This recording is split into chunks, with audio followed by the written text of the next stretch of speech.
के रिसोर्स हैं, जिसमें आपने देखा कि नेचुरल रिसोर्स, फिजिकल रिसोर्स और ह्यूमन रिसोर्स।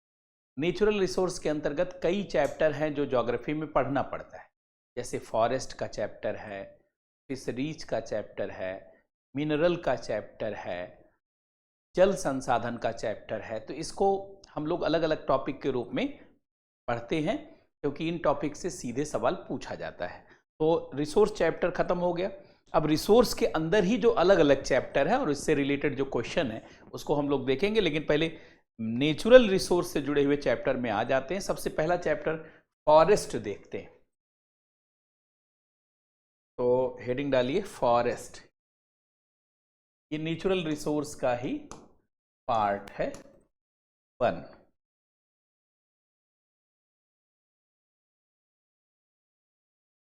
फॉरेस्ट 1 बहुत इंपॉर्टेंट चैप्टर है क्वेश्चन के हिसाब से। कई बार पढ़ते समय कुछ चीजें आसान लगती हैं, लेकिन आप जानते हैं क्वेश्चन की सप्लाई उनसे ज्यादा होती है। कई चैप्टर पढ़ने में टफ लगते हैं और क्वेश्चन की सप्लाई भी उनसे कम होती है। इसीलिए कहा जाता है कि पढ़ते समय हमें कोशिश करनी होगी कि हम सारी चीज़ों को एक बार पढ़ लें, लेकिन कुछ चीज़ों पर ज़्यादा फोकस करें बाद में, जहाँ से क्वेश्चन आता है और आसान भी लगता है। लेकिन अब रिस्क लेके कोई पढ़ाई नहीं करनी, कोई पार्ट छोड़ना नहीं, सारे पार्ट को अच्छे से समझना है। तो फॉरेस्ट एक प्रकार का नेचुरल रिसोर्स है, लेकिन पहले 3-4 शब्दों को समझिए।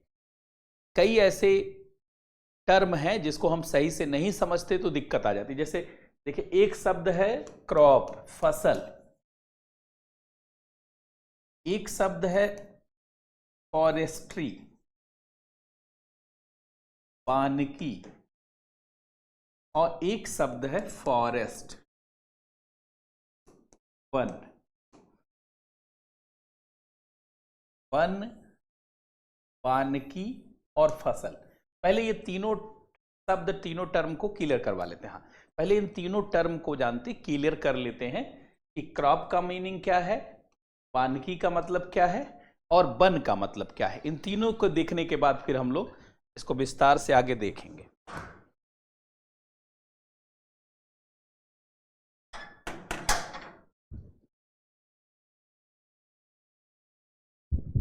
तो पहले इन तीनों टर्म्स को क्लियर करते हैं, क्रॉप, फॉरेस्ट्री एंड फॉरेस्ट। तो देखिए, इसमें भी पेड़ पौधे होते हैं, इसमें भी पेड़ पौधे होते हैं, इसमें भी पेड़ पौधे होते हैं, क्योंकि बाग बगीचा भी तो जानते हैं फसल के अंतर्गत आता है। बाग जैसे चाय के बागान है, कॉफी के बागान है, सेब के बागान है, नारियल के बागान है, रबर के बागान है। और बागवानी में सारे बड़े बड़े, आम का वृक्ष है तो बागवानी में मतलब आम का वृक्ष फसल भी हो सकता है, आम का पेड़ फसल भी हो सकता है, आम का पेड़ वानिकी का भाग भी हो सकता है, आम का पेड़ वन भी हो सकता है। तो जरा देखा जाए कि क्या है तीनों का मतलब। तो सबसे पहले देखें, ध्यान से सुनेंगे। पहले क्रॉप को समझ लें, फसल को समझ लें। देखिए, ऐसे पेड़ पौधे जिसे उगाया जाता है और जिसके उत्पादों को इकट्ठा किया जाता है, उसी को फसल कहा जाता है। दो चीज ध्यान रखिए, जिस चीज को उगाया जाता है और जिसके उत्पाद को कलेक्ट किया जाता है, वही फसल होता है। मतलब ऐसे पेड़ पौधे, ऐसे प्लांट्स, ध्यान से सुनेंगे, ऐसे प्लांट्स माने पेड़ पौधे, ऐसे प्लांट्स जिन्हें उगाया जाता है,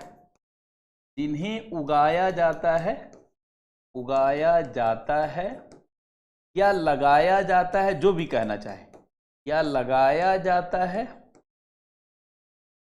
जिन्हें उगाया जाता है, जिन्हें लगाया जाता है, ऐसे पेड़ पौधे जिन्हें उगाया जाता है या लगाया जाता है और जिनके उत्पादों को इकट्ठा किया जाता है, जिनके उत्पादों को संग्रहित किया जाता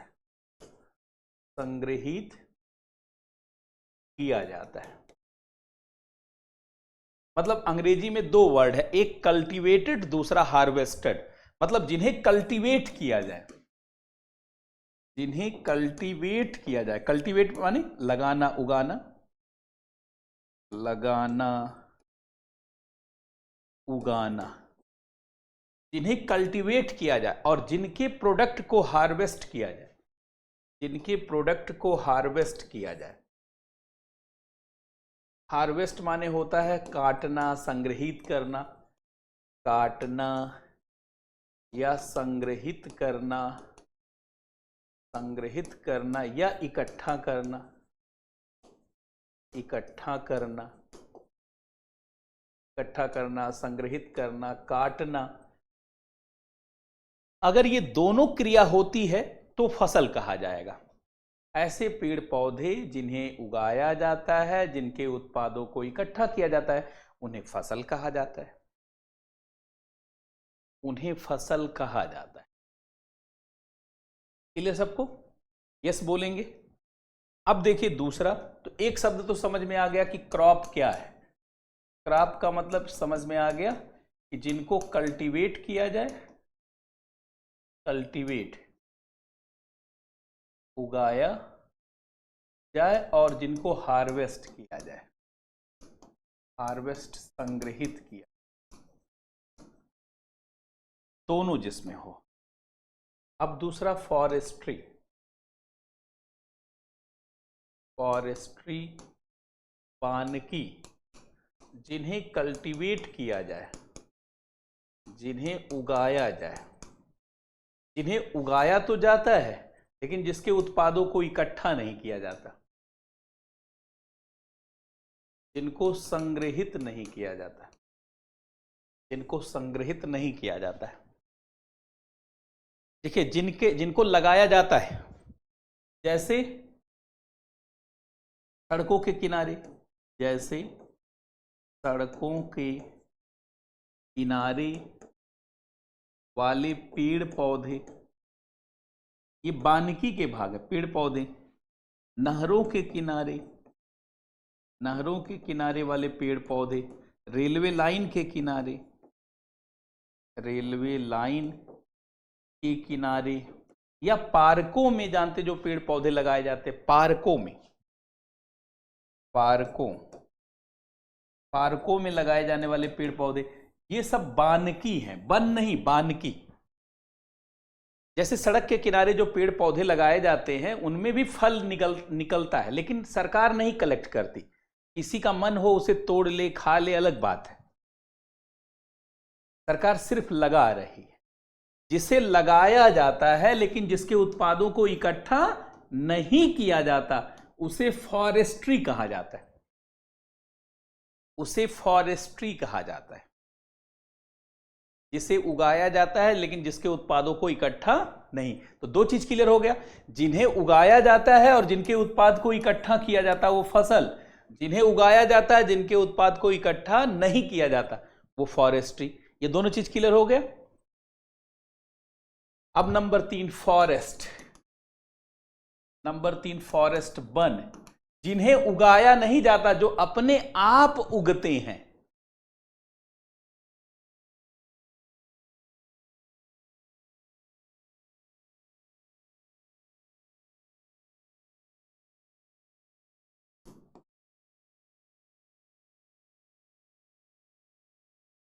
उगाना, लगाना,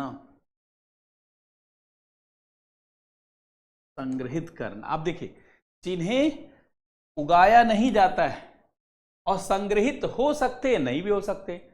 कोई मन हो तो संग्रहित कर ले, आजकल तो सरकार संग्रहित कर भी रही है।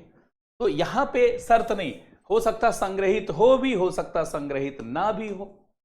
मतलब ऐसे पेड़ पौधे जिन्हें उगाया नहीं जाता, जो अपने आप उगते हैं, ऐसे पेड़ पौधे, ऐसे पेड़ पौधे जिन्हें उगाया नहीं जाता, जिन्हें उगाया नहीं जाता है, जो अपने आप उगते हैं, अपने आप उगते हैं, उन्हीं को वन कहा जाता है। ऐसे पेड़ पौधे जिन्हें उगाया नहीं जाता, जो अपने आप उग जाते हैं, नेचुरल,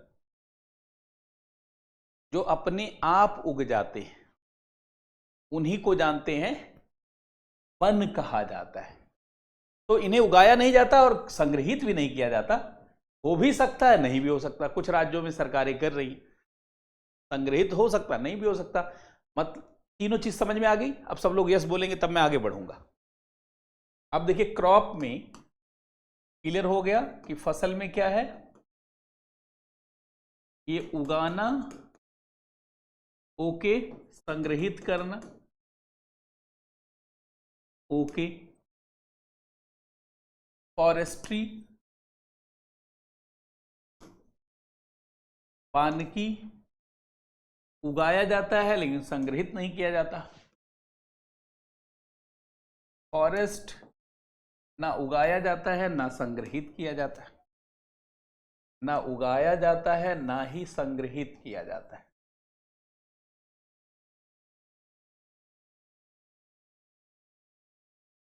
ना उगाया जाता है ना ही संग्रहित किया जाता है। ये तीन चीज क्लियर हो गई। अब जब तीन क्लियर हो गई तो थोड़ा वन को और गहराई से समझिए।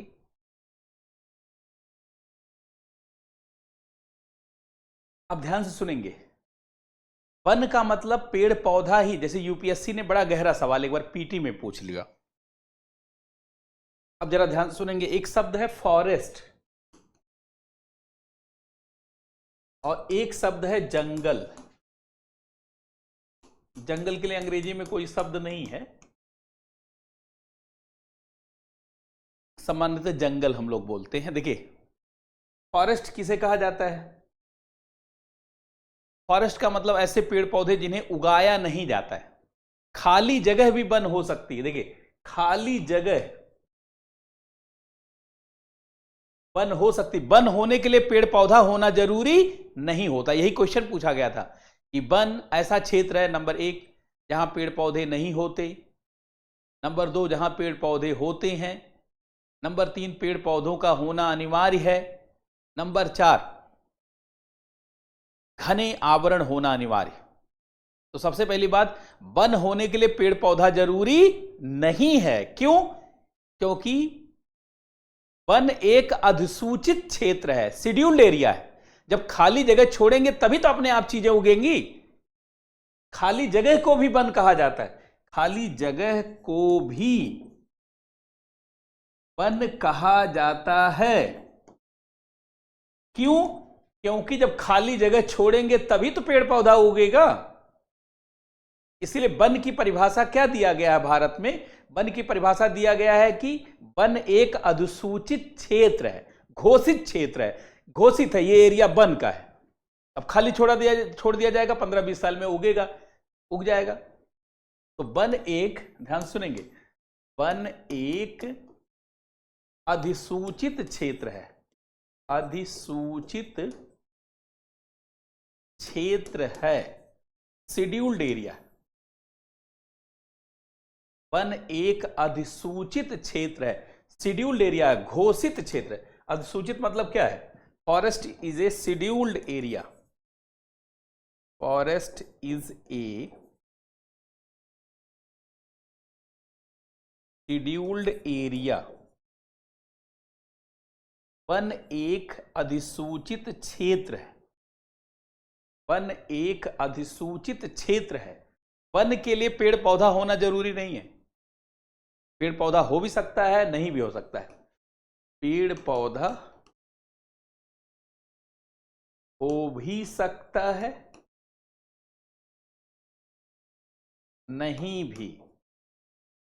क्योंकि खाली जगह जब छोड़ा जाएगा, घोषित किया जाएगा, तभी तो वहां पेड़ पौधे उगेंगे। हाँ, लेकिन जंगल किसे कहा जाता है? जब सारे पेड़ पौधे उग करके घने हो जाते हैं। जब पेड़ पौधे उग कर घने हो जाते हैं, घने हो जाते हैं। जब पेड़ पौधे उग कर घने हो जाते हैं, सघन हो जाते हैं, तो उसे जंगल कहा जाता है। मतलब वन जंगल नहीं होता, लेकिन सभी जंगल वन होते हैं। ये चाहे लिख लीजिए स्पेशल नोट में, लिख लीजिए, वन जंगल नहीं होता है। वन जंगल नहीं होता है, लेकिन सभी जंगल वन होते हैं। वन जंगल नहीं होता, वन जंगल नहीं होता है, वन जंगल नहीं होता है, लेकिन सभी जंगल वन होते हैं, सभी जंगल वन होते हैं। अब बताइए, इतनी चीजें सबको पता है?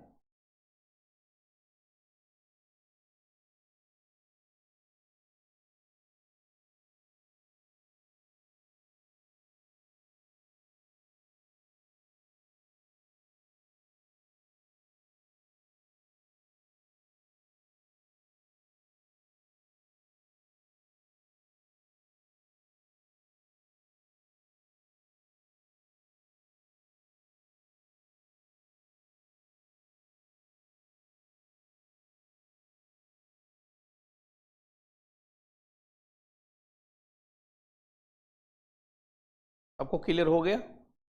अब क्लियर हो गया तो अब इस चैप्टर को पढ़ने में आपको अच्छा लगेगा। इतना क्लियर है सबको? तो अब इस चैप्टर को पढ़ाना आसान हो गया, क्योंकि ये बेसिक चीज थी जो आपको जानना चाहिए। अब वन और वन के प्रकार, पहले वन, भारत में वन के प्रकार, वनों का महत्व, वनों के सामने चुनौतियां। अब लिखिए वन, फॉरेस्ट। पहले मोटे तौर पर एक चीज कर लेते हैं। नंबर 1, वन की परिभाषा, मतलब वन क्या है, वन क्या है। नंबर 2, भारत में वनों के प्रकार, भारत में वनों के प्रकार, वनों का महत्व, योगदान, लाभ, वनों के सामने चुनौतियां, वनों के सामने चुनौतियां, वनों के सामने चुनौतियां। पहले ये 4 पॉइंट क्लियर कर लिया जाए, है कि नहीं, ताकि एक सीक्वेंस में आपको चीजें पता हो जाए। तो पहला, वन क्या है?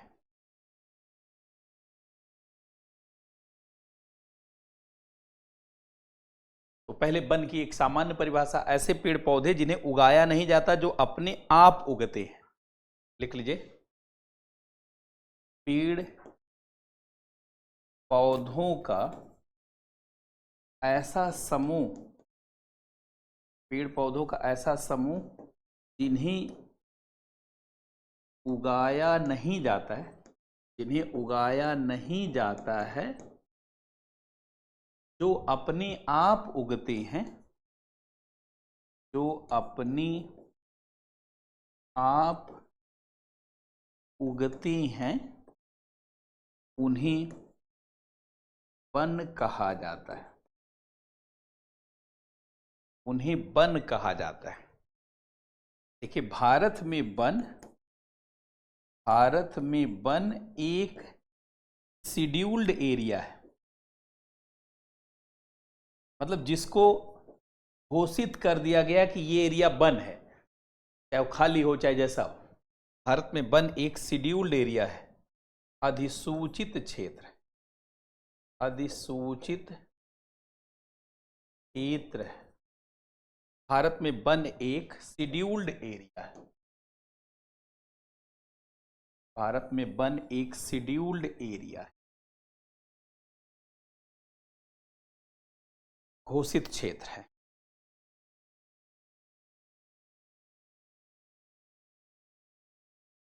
अर्थात घोषित क्षेत्र है, मतलब जिस क्षेत्र को वन घोषित कर दिया जाएगा वो वन हो जाएगा, चाहे पेड़ पौधा हो या ना हो।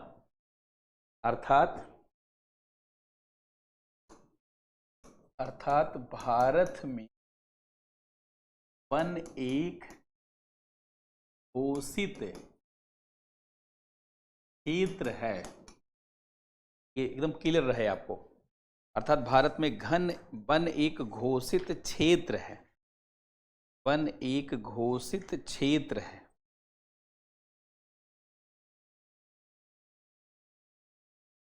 अर्थात भारत में वन एक घोषित क्षेत्र है।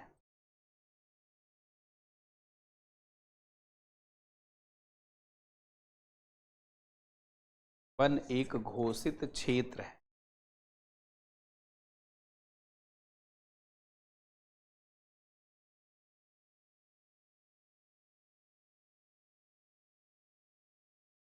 लेकिन वनों की जब भारत में गणना की जाती है तो उसमें वन और वानिकी दोनों की गणना की जाती है।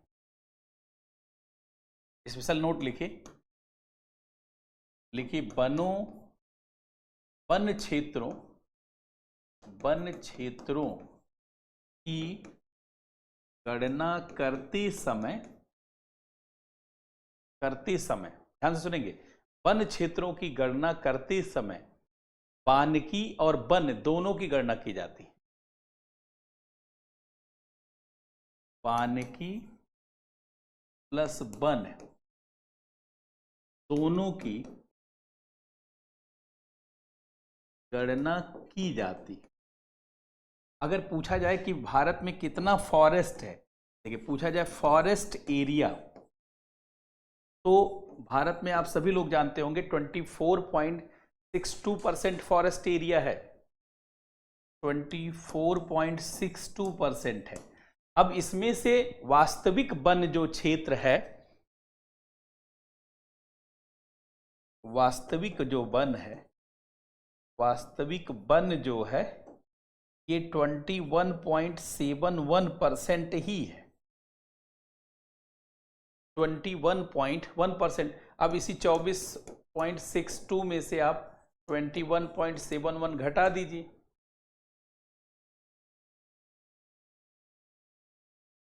2.91% खाली जानते हैं वानिकी है इसमें, वास्तविक वन और वानिकी 2.91%।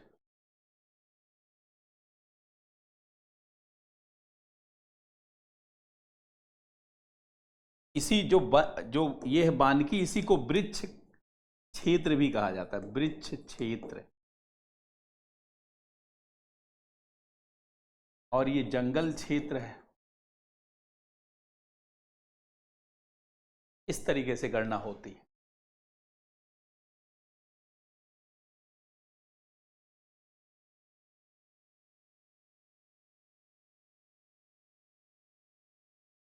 इतनी बात सब लोग समझ गए।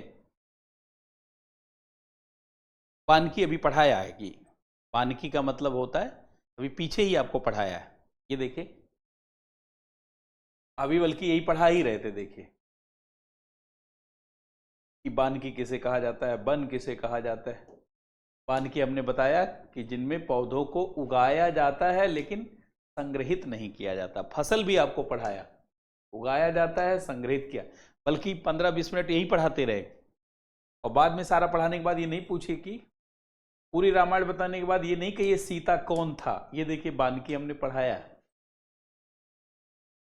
पूरी रामायण खत्म हो जाने के बाद ये नहीं कहना है सीता कौन था। सीता जगत जननी जगदम्बा थी, कौन था नहीं।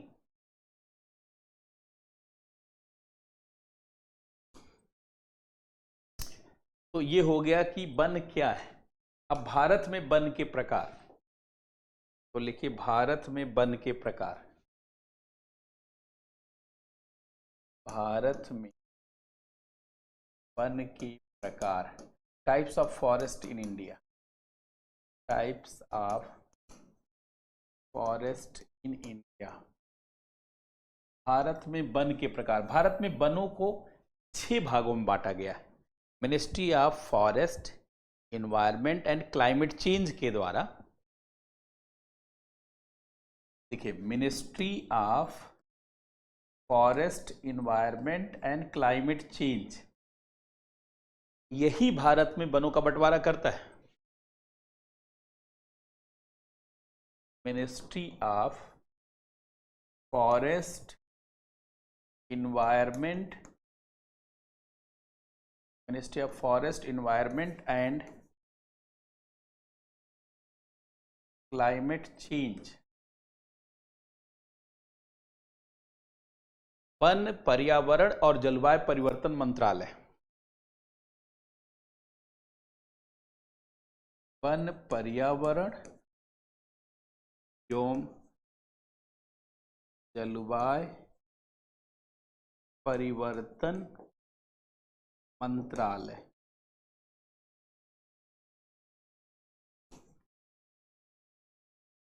तो इसके द्वारा भारत में वन को 6 भागों में बांटा गया। तो आप लिख लेंगे ministry of forest, environment and climate change के द्वारा भारत में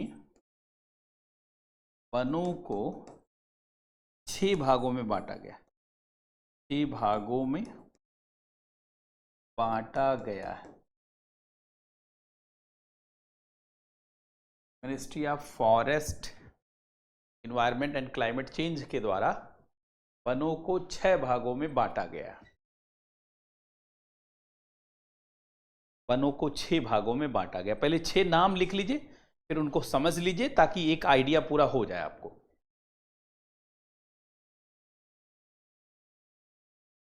तो सबसे पहला है tropical evergreen forest, evergreen forest, उष्णकटिबंधीय, उष्णकटिबंधीय सदाबहारी वन, सदाबहारी वन, ट्रॉपिकल एवरग्रीन फॉरेस्ट। दूसरा है tropical deciduous forest, deciduous forest, उष्णकटिबंधीय, कटिबंधी पर्णपाती वन, पर्णपाती वन, tropical evergreen forest, tropical deciduous forest. तीसरा tropical dry forest, tropical dry forest, उष्णकटिबंधी शुष्क वन, उष्णकटिबंधीय शुष्क वन, उष्णकटिबंधीय शुष्क वन, उष्णकटिबंधीय शुष्क वन। इसी को सवाना वन भी कहा जाता है, आर सवाना फॉरेस्ट, इसी को सवाना वन भी कहा जाता है, सवाना वन। फिर है डिजर्ट फॉरेस्ट, मरुस्थली वन। फिर चौथा है डिजर्ट फॉरेस्ट, डिजर्ट फॉरेस्ट, मरुस्थलीय वन, डिजर्ट फॉरेस्ट, मरुस्थलीय वन।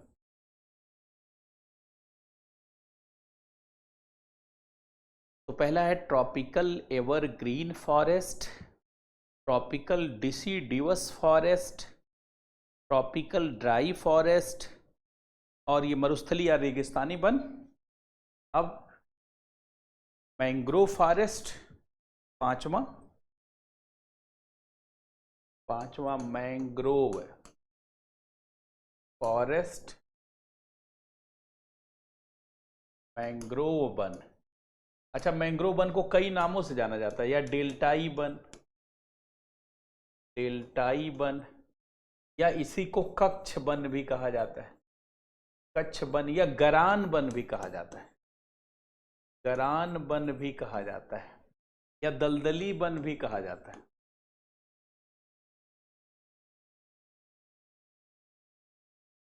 कई नामों से जाना जाता है, सुंदरबन का डेल्टा जैसे है।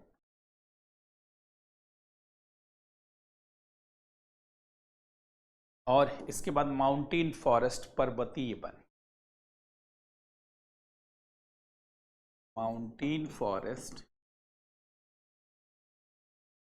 पर्वतीय वन। माउंटेन फॉरेस्ट, पर्वतीय, ये 6 प्रकार के वन हैं।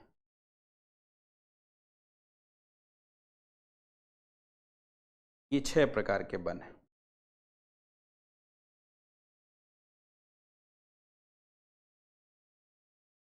अब एक एक करके पढ़ लिया जाए इन 6 वनों को। नाम तो आपने लिख लिया होगा। सबसे पहला उष्णकटिबंधीय सदाबहारी वन, नाम लिख। पहला लिखे उष्णकटिबंधीय सदाबहारी वन। उष्णकटिबंधीय सदाबहारी वन, tropical evergreen forest. Tropical evergreen forest, ऐसे वन जो एक साथ अपनी पत्तियां नहीं गिराते। ऐसी वन जिनके पेड़ पौधों की पत्तियां, ऐसे वन जिनके पेड़ पौधों की पत्तियां एक साथ नहीं गिरती, एक साथ नहीं गिरती हैं। ऐसे वन जिनके पेड़ पौधों की पत्तियां एक साथ नहीं गिरती हैं, उन्हें उष्णकटिबंधीय, उन्हें उष्णकटिबंधीय सदाबहारी वन कहा जाता है। सदाबहारी का मतलब ये नहीं कि जिनकी पत्तियां गिरती ही नहीं, एक साथ नहीं गिरती, मतलब जिनमें पतझड़ नहीं पाया जाता, अर्थात ऐसे वन जिनमें पतझड़ नहीं पाया जाता। अर्थात ऐसी वन जिनमें पतझड़ नहीं पाया जाता, जिनमें पतझड़ नहीं पाया जाता है, पतझड़ नहीं पाया जाता है। अर्थात ऐसे वन जिनमें पतझड़ नहीं पाया जाता है। ऐसे वन जिनके पेड़ पौधों की पत्तियां एक साथ नहीं गिरती हैं, उन्हें उष्णकटिबंधीय सदाबहारी वन कहा जाता है। अर्थात ऐसे वन जिनमें पतझड़ नहीं पाया जाता है।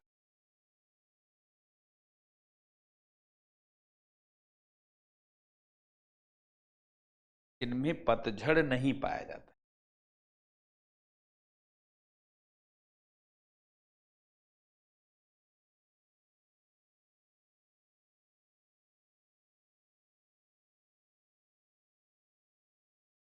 अर्थात ऐसे वन जिनमें पतझड़ नहीं पाया जाता।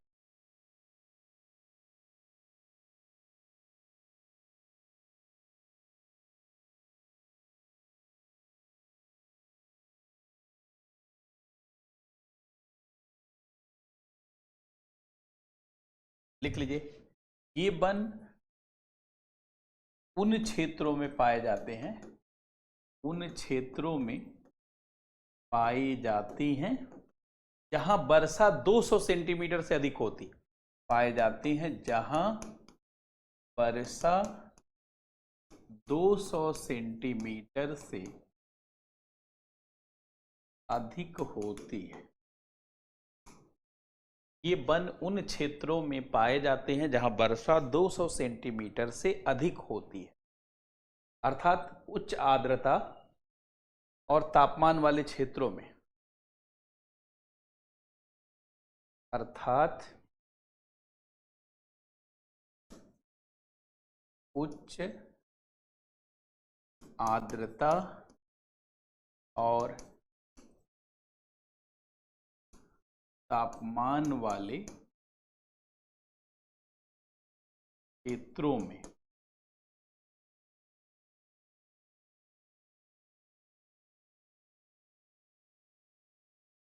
अर्थात उच्च आर्द्रता और तापमान वाले क्षेत्रों में ये वन उन क्षेत्रों में पाए जाते हैं जहां वर्षा 200 सेंटीमीटर से अधिक होती है, अर्थात उच्च आर्द्रता और तापमान वाले क्षेत्रों में।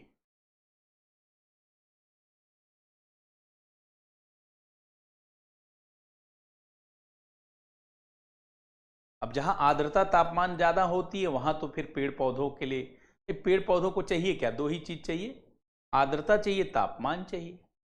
भोजन बनाने के लिए पेड़ पौधे भोजन कैसे बनाते हैं? देखिए, पेड़ पौधे अपना भोजन दो ही चीज से बनाते हैं, एक तो उनको कार्बन डाइऑक्साइड चाहिए, पानी चाहिए। तो कार्बन डाइऑक्साइड तो वायुमंडल में है ही, पानी मिल जाए उनको और ये तापमान मिल जाए, मतलब तापमान मिल गया, पानी मिल गया, बस बल्ले बल्ले। पानी और तापमान मिला के बल्ले बल्ले, और क्या चाहिए, कुछ चाहिए ही नहीं। अच्छा, इन वनों में वृक्षों की, ये वन सघन होते हैं और इनके वृक्षों की ऊंचाई अधिक होती है। ये वन उच्च,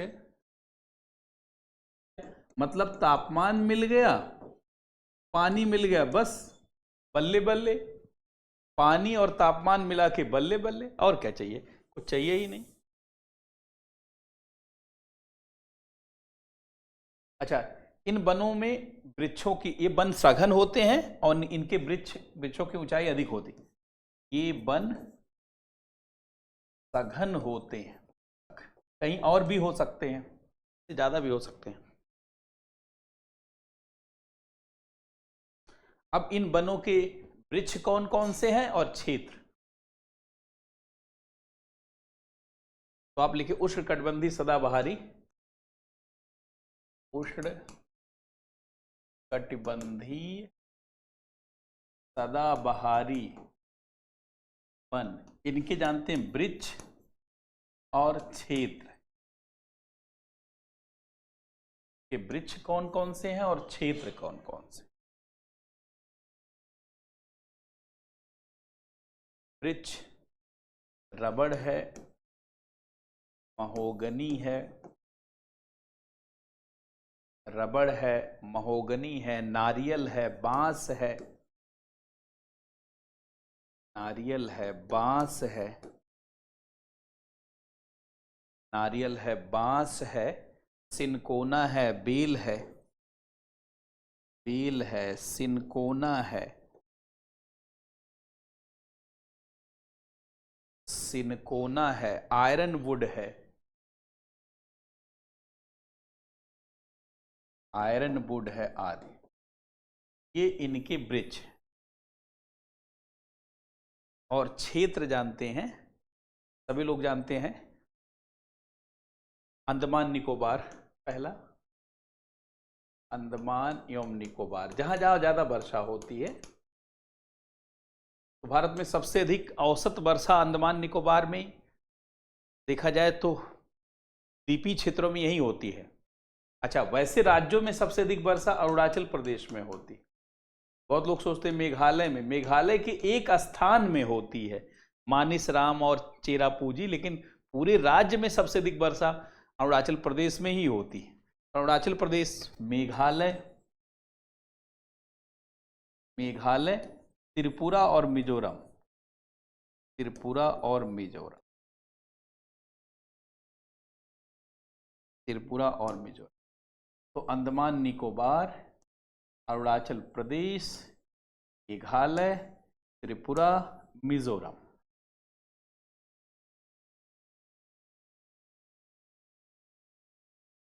हाँ, इन वनों की लकड़ियां कड़ी होती हैं, भारी होती, बिल्कुल सही बात। इन वनों की लकड़ियां कड़ी होती हैं, लकड़ियां कड़ी एवं भारी होती हैं, सही बात है, बिल्कुल सही बात है।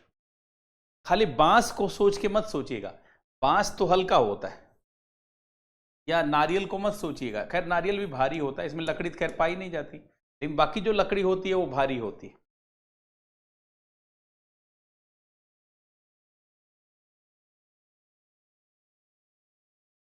वेस्टर्न घाट में नहीं पाए जाते ये वन, वेस्टर्न घाट में खाली कुछ ही क्षेत्र में हैं जो उडप्पी से नीचे है, तो चाहे उसको भी लिख लीजिए।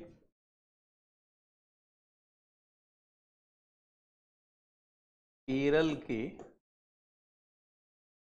बहुत ज्यादा नहीं इसलिए मैंने लिखा नहीं, केरल के पश्चिमी तट पर और दक्षिणी कर्नाटक, कर्नाटक के पश्चिमी तट पर, क्योंकि नारियल ओरियल है तो मैं मना तो कर नहीं सकता।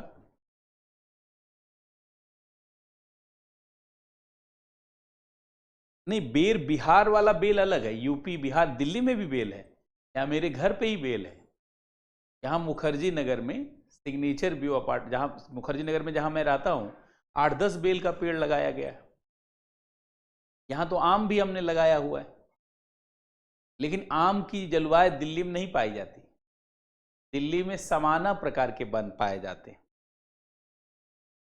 तो दिल्ली में तो आम की जलवायु नहीं, लेकिन आम भी है।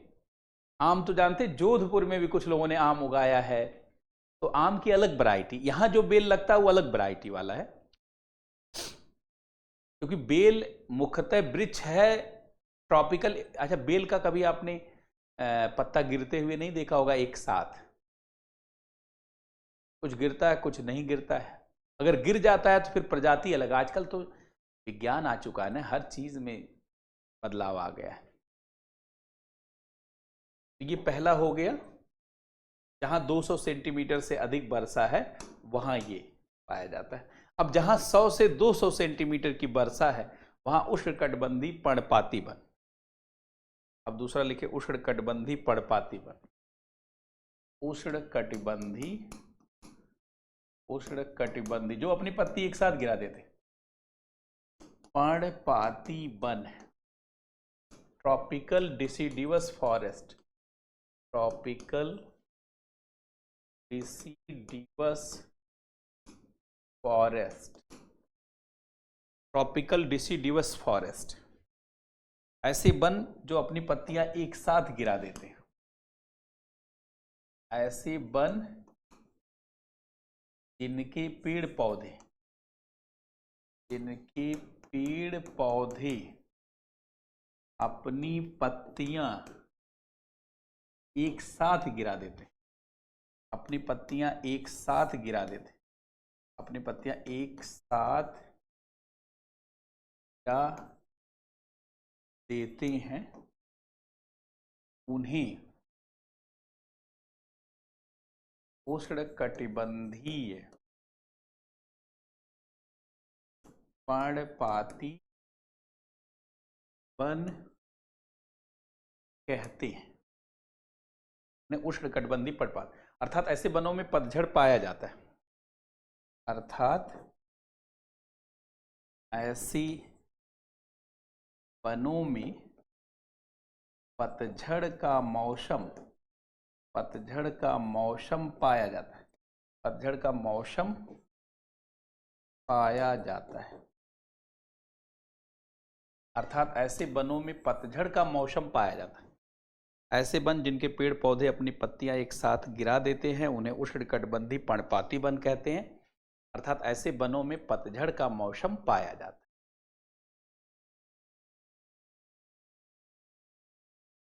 और ये वन जानते हैं 100 से 200 सेंटीमीटर वर्षा वाले क्षेत्रों में पाए जाते हैं। देख लीजिए, ये वन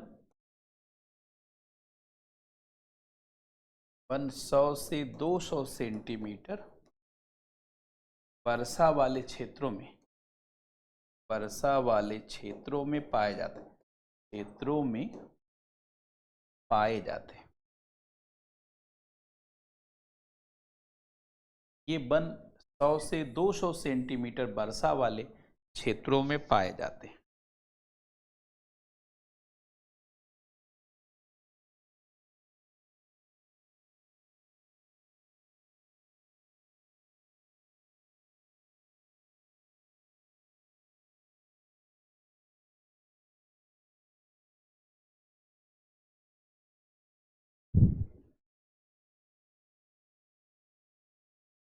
अब क्षेत्र, वृक्ष और क्षेत्र लिखिए।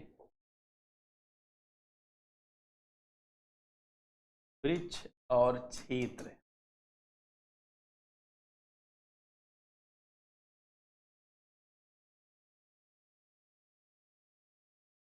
तो दो वृक्ष तो बड़े पॉपुलर हैं, सागवन जिसको आप कहते हैं टीक, बड़ी महंगी लकड़ी होती, सखुआ जिसको आप सॉल कहते हैं ना, रेलवे की पहले जब पटरी इसी से बनती थी, शीशम, शीशम, चंदन, आम, महुआ, जामुन, महुआ, ये सब आप जानते होंगे, महुआ वगैरह, महुआ, जामुन, तो सागवन, सखुआ, शीशम, चंदन, आम, महुआ, जामुन।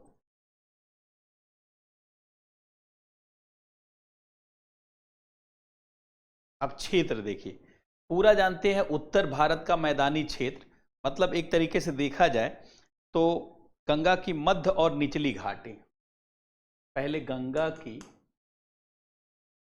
मध्य एवं निचली घाटी, निचली घाटी। अब गंगा की मध्य और निचली घाटी का मतलब देखिए, ये पूर्वी उत्तर प्रदेश, मतलब कानपुर से लेकर के पूर्वी उत्तर प्रदेश, कानपुर से पूर्व पूरा यूपी, बिहार, झारखंड, पश्चिमी बंगाल, पश्चिमी बंगाल, महाराष्ट्र, कर्नाटक, महाराष्ट्र, कर्नाटक और दक्षिणी मध्य प्रदेश। देवदार इसमें नहीं आता, देवदार इसमें नहीं है, कहीं कहीं पे देवदार, देवदार तो जानते पर्वतीय वन में भारत सरकार ने बांटा है, देवदार तो छोड़ ही दीजिए आप, वो भारत सरकार ने पर्वतीय वन में बांटा है। दक्षिणी मध्य प्रदेश, दक्षिणी एमपी और तमिलनाडु के भी जानते कुछ क्षेत्र में है।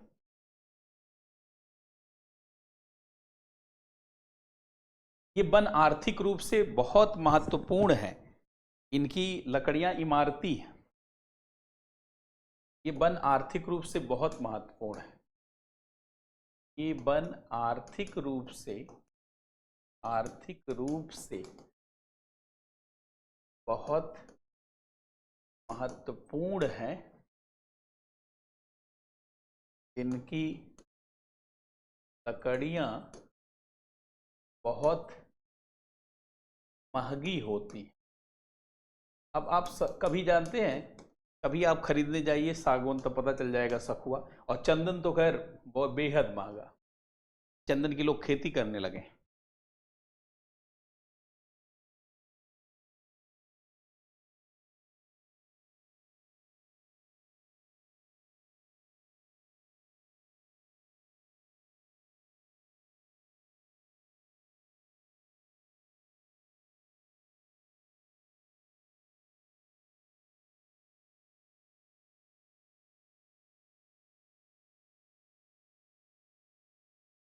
इतनी बात समझ गए? अच्छा, अब एक चीज, दो चीज समझिएगा। देखिए, अर्ध शुष्क क्षेत्र जब हम बात करते हैं, अर्ध शुष्क क्षेत्र, तो वनों के लिए इसको सेमी एरिड एरिया कहा जाता है।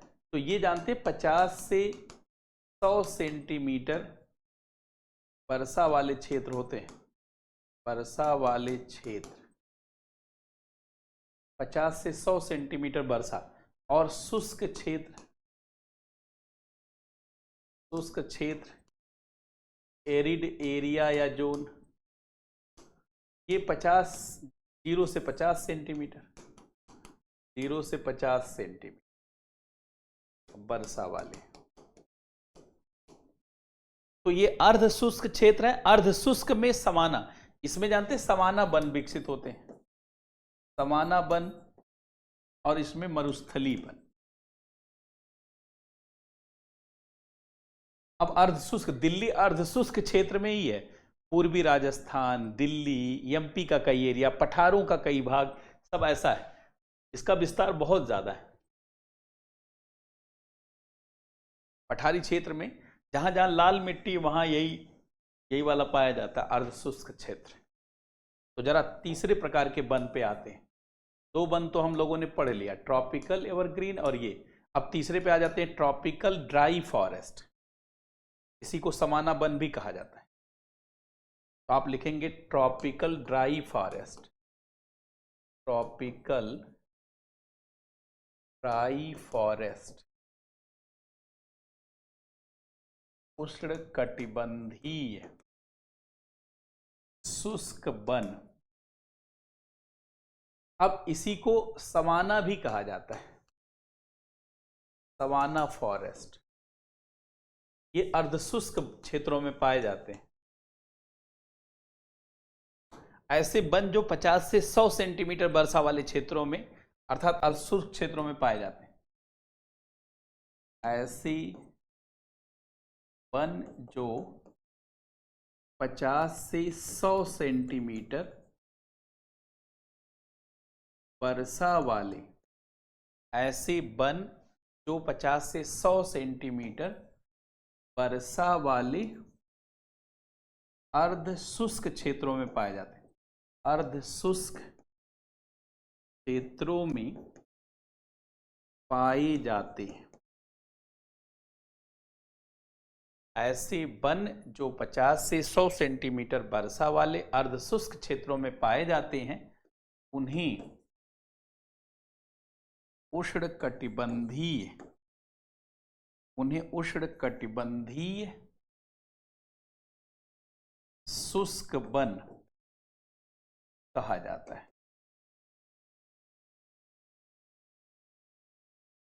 ऐसे वन जो 50 से 100 सेंटीमीटर वर्षा वाले अर्धशुष्क क्षेत्रों में पाए जाते हैं। सेमी एरिड जोन में,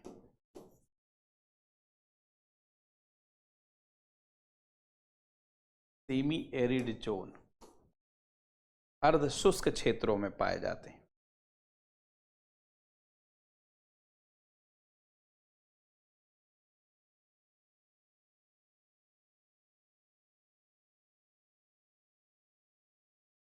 हाँ बिल्कुल, झाड़ियां पाई जाती, बिल्कुल सही, वेरी गुड। में झाड़ी मिलने लगती।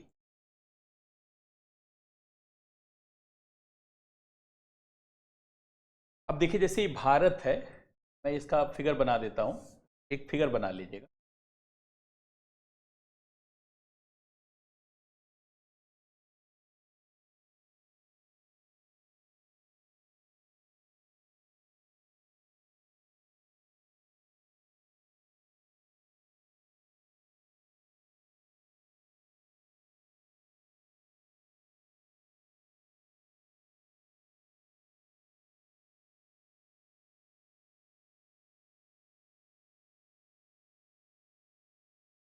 अब देखिए, जैसे ये भारत है, तो अर्धशुष्क क्षेत्र पहले जान लीजिए कहाँ कहाँ पे। देखिए, अर्धशुष्क क्षेत्र, पहली बात तो पठारी क्षेत्रों में, जैसे ये विदर्भ वाला क्षेत्र है, ये मराठवाड़ा वाला क्षेत्र है, ये रायलसीमा वाला क्षेत्र है, ये दक्षिणी कर्नाटक वाला क्षेत्र है। उत्तरी कर्नाटक तो शुष्क में आता है, ये अर्धशुष्क, ये वाला क्षेत्र है। इसके अलावा आप देखिए, ये बघेलखंड है, बुंदेलखंड का ये पूरा इलाका है, बघेलखंड है। ये पूर्वी राजस्थान पूरा, और ये पश्चिमी उत्तर प्रदेश में मथुरा से इधर ले लीजिए, हरियाणा और ये यहां तक का एरिया, ये सब यही वन है। दिल्ली में यही वन है। जैसे देखिए, ये है विदर्भ, महाराष्ट्र, मराठवाड़ा, महाराष्ट्र, ये रायलसीमा, आंध्रा, बल्कि हैदराबाद के दक्षिण में सारा एरिया जानते हैं ऐसे ही है। अभी पीछे तो मैं उस क्षेत्र में गया हुआ था। ये देखिए, दक्षिणी कर्नाटक, दक्षिणी कर्नाटक, मैसूर वाला, मैसूर तक, बंगलुरु के दक्षिण में मैसूर तक का एरिया। और ये देखिए बघेलखंड, बघेलखंड, बुंदेलखंड, ये यूपी में भी है, बुंदेलखंड, पूर्वी राजस्थान, जयपुर के पूरब में पूर्वी राजस्थान, ये हरियाणा, हरियाणा का अधिकतर भाग है, खाली उत्तरी हरियाणा छोड़ दीजिएगा, और दक्षिणी पश्चिमी पंजाब, दक्षिणी पश्चिमी पंजाब, ये सब समाना वन है, ये अर्धशुष्क वन है, अर्धशुष्क समाना वन है, अर्धशुष्क समाना वन है, अर्धशुष्क समाना वन।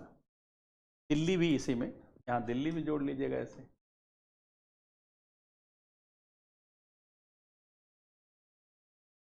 तभी हम लोगों ने दिल्ली में आम का पेड़ लगाया है, आम का कम से कम 40 पेड़ लगाया है यहाँ घर के आसपास। टोटल 1000 पेड़ जानते हैं हम लोगों ने यहाँ नीचे लगाया, एकदम वन जैसा दिखता है, घने बाग जैसा, वन जैसा दिखता है। हम लोगों का मुखर्जी नगर में ये सिग्नेचर व्यू अपार्टमेंट से लेके SFS कॉलोनी।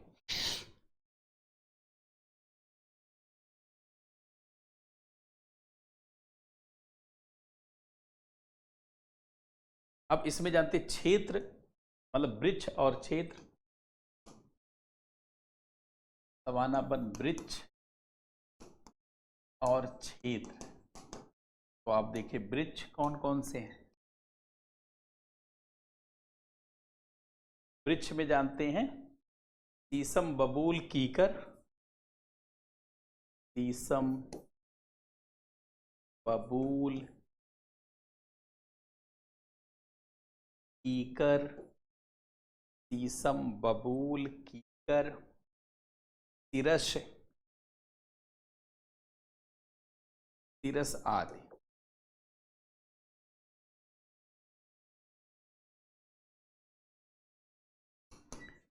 पूर्वी राजस्थान, इससे आपको याद रहेगा, इवन जयपुर में भी यही, पूर्वी राजस्थान, दिल्ली, NCR, पश्चिमी यूपी, हरियाणा,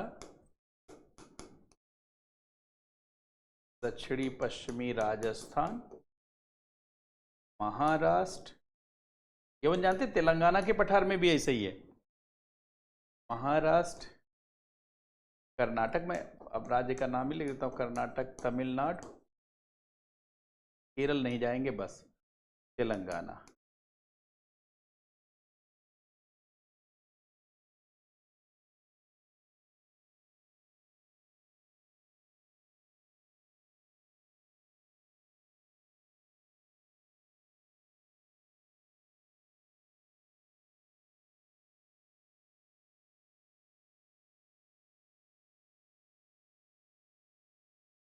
नीम तो मुख्य रूप से जानते सवाना वन का ही वृक्ष है, नीम तो इसी में लीजिए,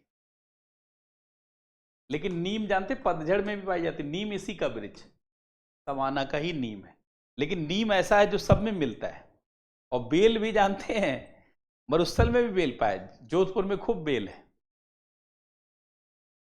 ठीक, जहां मैं रुकता हूं जोधपुर में, वहां बेल ही बेल जानते हैं। नीम का पेड़ तो खूब है ही है, सरदारपुरा, जालौरी गेट, आप जोधपुर में आप देखिए। अब मरुस्थली वन, चौथा वन लिखेंगे मरुस्थली वन, चौथा मरुस्थलीय वन, डिजर्ट फॉरेस्ट, ये शुष्क वन है या रेगिस्तानी वन, या रेगिस्तानी वन, रेगिस्तानी वन या शुष्क क्षेत्र वाली वन। तो ऐसे वन जो 50 सेंटीमीटर से कम वर्षा वाले क्षेत्रों में पाए जाते हैं, ऐसे वन जो 50 सेंटीमीटर से कम वर्षा वाले क्षेत्रों में पाए जाते हैं उन्हें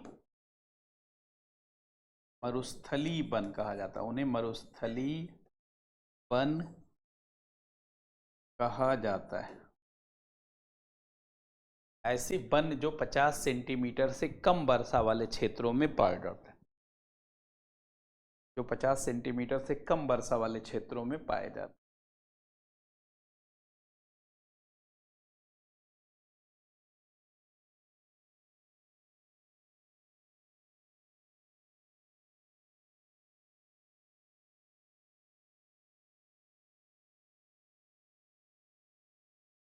वृक्ष और क्षेत्र, वृक्ष और क्षेत्र।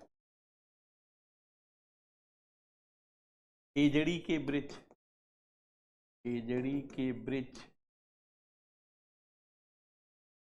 छोटी झाड़ियां,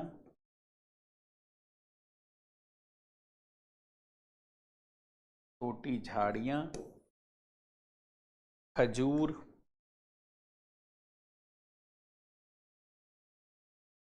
नागफनी,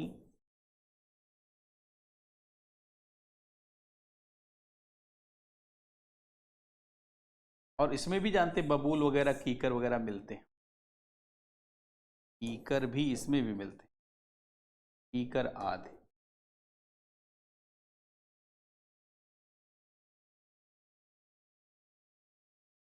पश्चिमी राजस्थान, मराठवाड़, जो मारवाड़,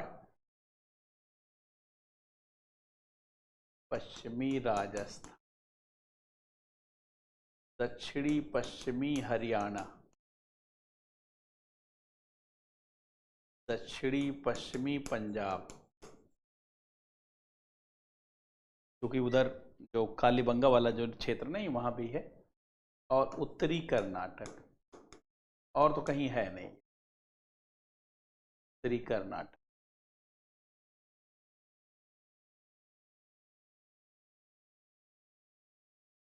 ये तो मरुधारा ही है, ये तो मारवाड़ है, मारवाड़ थार का मरुस्थल, थार का मरुस्थल वाला, और ये उसी से मिलता जुलता, इसी से मिलता।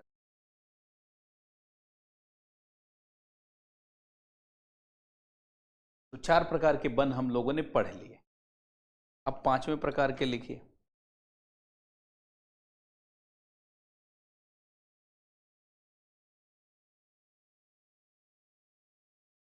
चार प्रकार के वन हम लोगों ने देख लिए।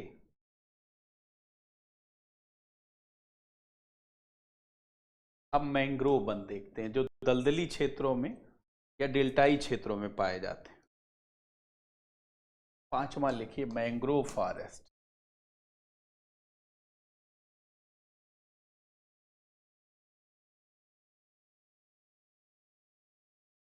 मैंग्रोव वन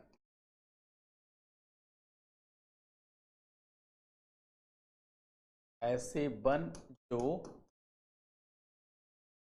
डेल्टाई क्षेत्रों में, ऐसे वन जो डेल्टाई क्षेत्रों में पाए जाते हैं, अर्थात जहां पर दलदली या अति या जलभराव या समुद्र के किनारे जलभराव वाले क्षेत्र, या समुद्र के किनारे जल भराव वाले,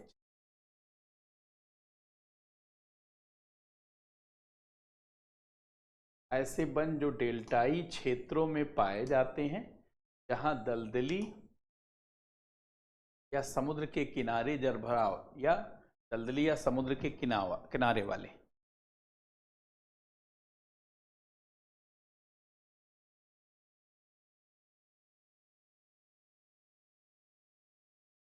इसीलिए जानते हैं इनको कई नामों से जाना जाता है। इनको ज्वारीय वन, ज्वारीय वन, दलदली वन, गरान वन,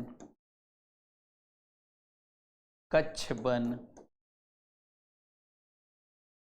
अच्छा, पीट मिट्टी वाले वन भी कहा जाता, पीट मिट्टी के वन भी कहा जाता, पीट मिट्टी वाले वन, पीट मिट्टी वाले, पीट मिट्टी वाले one.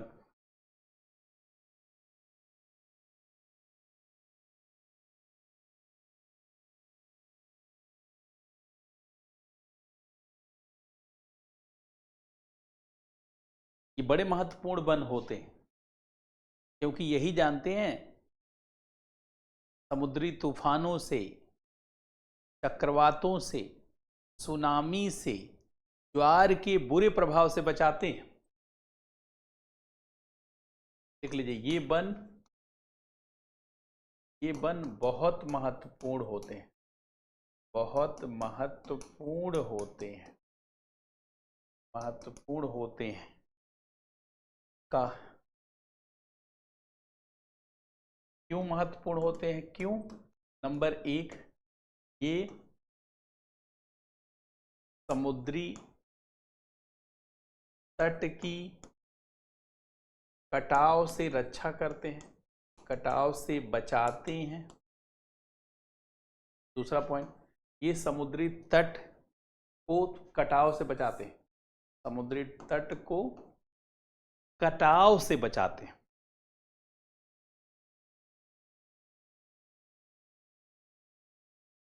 Ministry of forest, environment and climate change सबसे पहले लिखा दिया था कौन घोषित करता है। इसके लिए अलग से मंत्रालय बनाया गया, पर्यावरण, वन और जलवायु परिवर्तन मंत्रालय। इसलिए उसी के अनुसार शुरू में देखिए मैंने लिखवाया है कौन घोषित करता है वन, कौन परिभाषा देता है, ये सब मैंने आपको देखिए लिखवा दिया था। यहां देखिए ये यही इसी के अनुसार 6 भागों में बांटा गया, यही घोषित कर। तो ये समुद्री तट को कटाव से बचाते हैं। नंबर 2, ये समुद्री तूफानों, ये समुद्री तूफानों, चक्रवातों, समुद्री लहरों,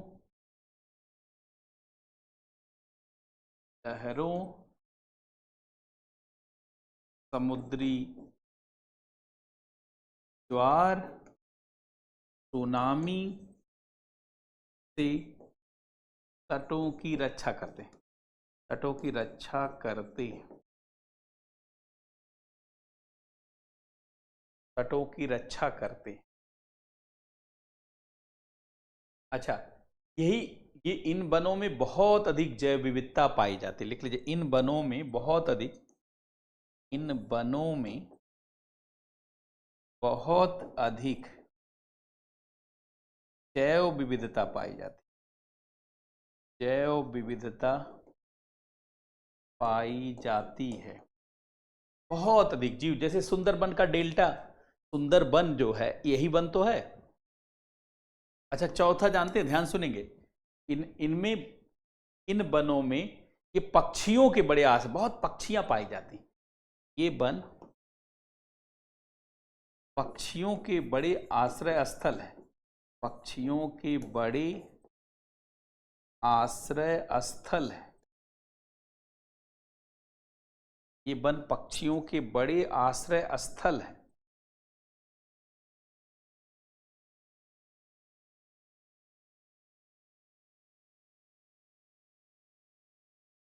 कई बार जानते हैं क्वेश्चन यूपीएससी ने भी पूछा है कि डेल्टाई या मैंग्रोव वन किसे कहा जाता है, ये वन क्यों महत्वपूर्ण होते हैं।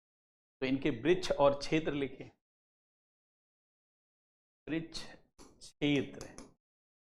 तो वृक्ष जानते हैं, एक तो सुंदरी का वृक्ष है, सुंदरी का वृक्ष है, इसी के नाम पर सुंदरबन का डेल्टा पड़ा है, सुंदरबन का डेल्टा इसी के नाम पर है। केवड़ा का वृक्ष, केवड़ा का वृक्ष। इससे जानते हैं आंखों में गुलाब जल, आंखों वाला जल बनाया जाता है, आंख साफ करने वाला, आंख साफ करने वाला जल। ऐसे बहुत है। अब जैसे गंगा ब्रह्मपुत्र का डेल्टा, गंगा ब्रह्मपुत्र का डेल्टा पश्चिमी बंगाल में, महानदी का डेल्टा, महानदी का डेल्टा उड़ीसा में, गोदावरी का डेल्टा आंध्रा में, कृष्णा नदी का डेल्टा, कृष्णा नदी का डेल्टा आंध्र में, और कावेरी नदी का, कावेरी नदी का डेल्टा तमिलनाडु में।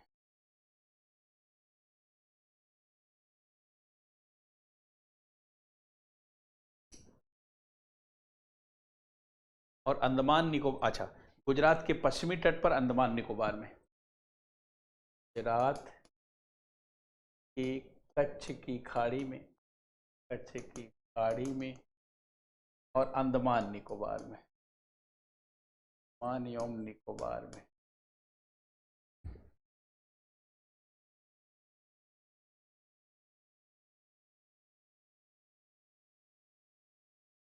पश्चिम बंगाल में सबसे अधिक है, फिर अंडमान निकोबार, पश्चिम बंगाल में सबसे अधिक है, फिर जाते गुजरात में, फिर अंडमान निकोबार में, फिर और राज्यों में।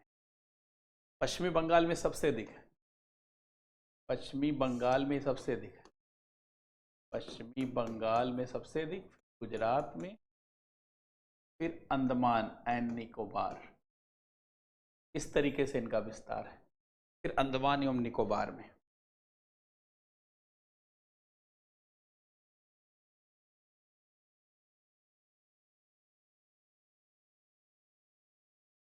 ये समझ गए आप? क्वेश्चन भी पूछा गया है कि मैंग्रोव वन किसे कहा जाता है, किसे कहा जाता है? इन वनों के महत्व पर चर्चा कीजिए तथा इनके क्षेत्रों को भी इंगित कीजिए, क्षेत्रों को भी इंगित कीजिए। अब है बहुत आसान प्रश्न, लेकिन आता रहेगा तभी कर पाएंगे।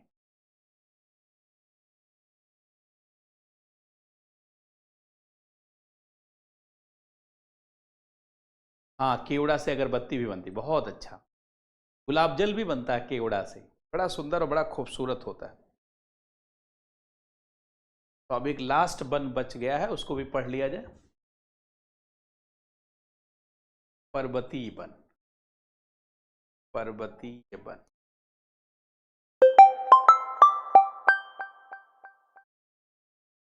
लेकिन इसमें लिखते ऐसे हैं, प्रायद्वीपीय पर्वतीय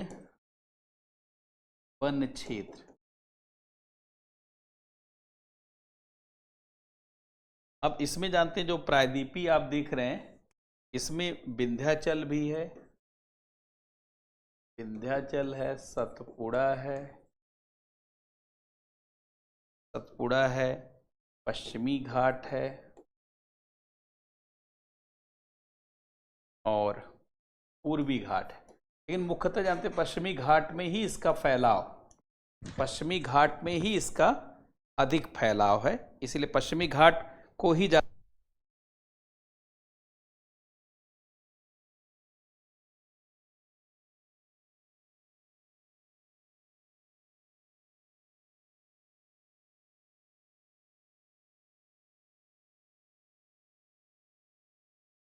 बेसिकली ये जो है हिमालयी क्षेत्र में और पश्चिमी घाट के क्षेत्र में ही फैला हुआ है।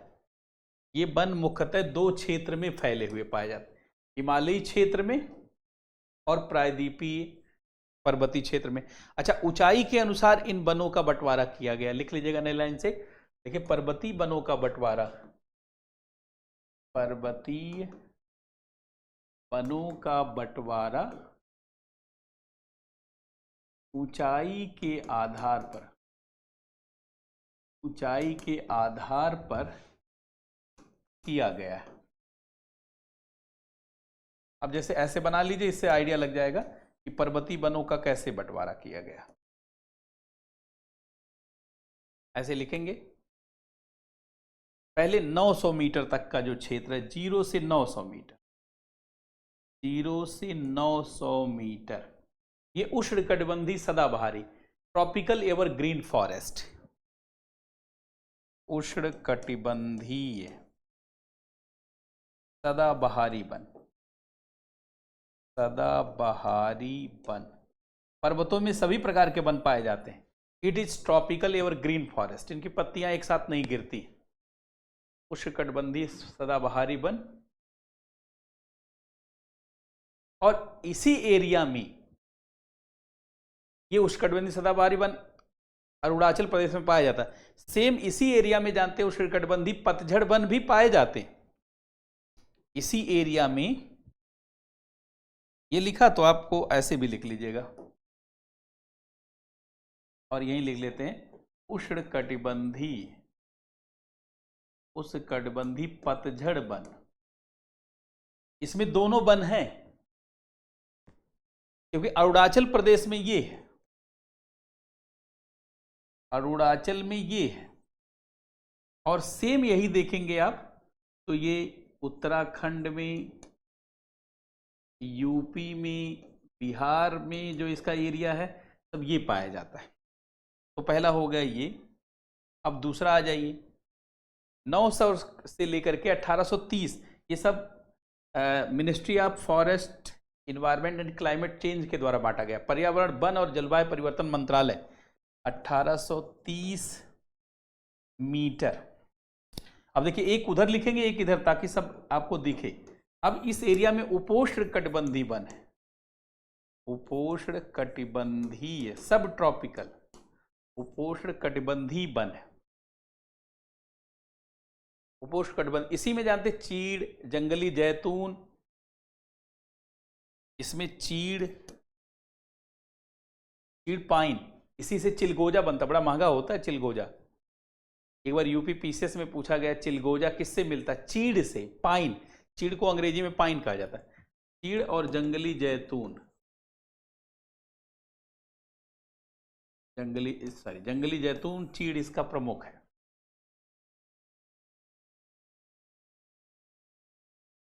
अब 1830 से 2740, ये वाला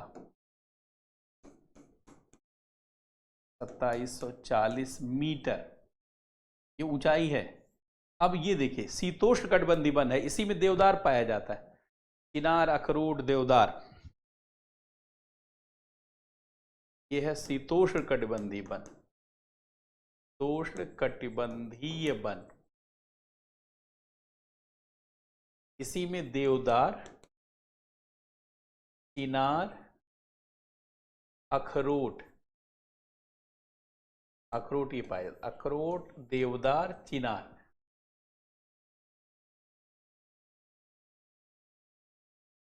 अब 2740 से लेकर के जानते हैं 3660 तक अल्पाइन वन है, 3660 मीटर, ये अल्पाइन वन है।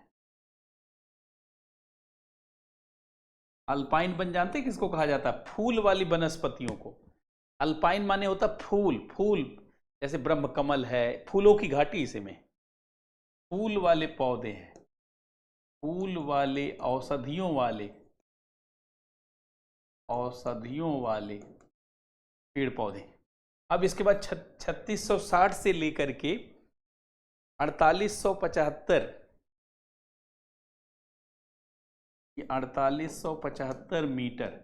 अब ये टुंड्रा वनस्पतियां हैं, टुंड्रा में थोड़ा घास वास मिलती है, टुंड्रा वन है, इसमें घास वास है, घास वाली।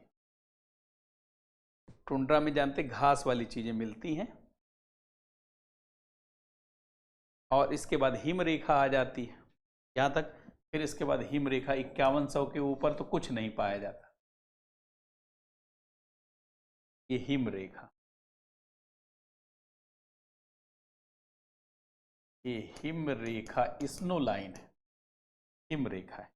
तो देखिए 0 से 900 मीटर तक, फिर 900 मीटर से लेकर 1830 मीटर, फिर 1830 मीटर से 2740 मीटर। 2740 से थोड़ा याद रखना मुश्किल रहता है ये, क्योंकि ऐसे बांट दिया है, याद रखना पड़ेगा आपको।